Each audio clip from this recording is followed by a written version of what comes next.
ബംഗ്ലാദേശികൾ നാടുകടക്കാൻ ഉപയോഗിക്കുന്നത് Indian passport. Gulf നാടുകളിലേക്കും ഇസ്രയേലിലുമൊക്കെ പോകാനാണ് ബംഗ്ലാദേശികൾ Indian passport ഉപയോഗിക്കുന്നത്. കാരണം മുസ്ലിം രാജ്യങ്ങളിലെ കമ്പനികൾ പൊതുവെ ബംഗ്ലാദേശികൾക്ക് ജോലി നൽകാറില്ല.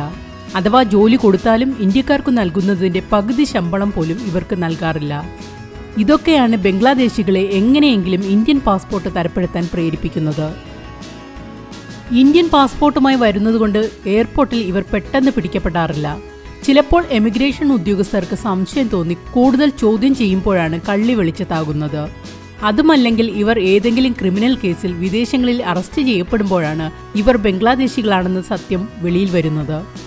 വിദേശ നാടുകളിൽ നിർമ്മാണ മേഖലയിൽ ജോലി ലക്ഷ്യം വെച്ച് വരുന്ന ഇവർ കേരളത്തിൽ ഉൾപ്പെടെ ജോലി ചെയ്യാറുണ്ട്. ഇവിടെയൊക്കെ ജോലി ചെയ്ത് പരിചയസമ്പന്നരായ ശേഷമാണ് നാടുവിടുന്നത്.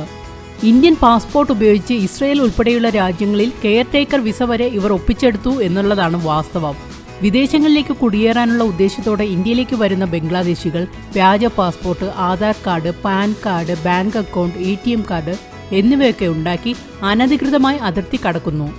അങ്ങനെയല്ലാതെ ഇന്ത്യയിലേക്ക് എത്തുന്നവർ ഇവിടെ എത്തിയ ശേഷം വീട് വാടകയ്ക്ക് എടുക്കുന്നു.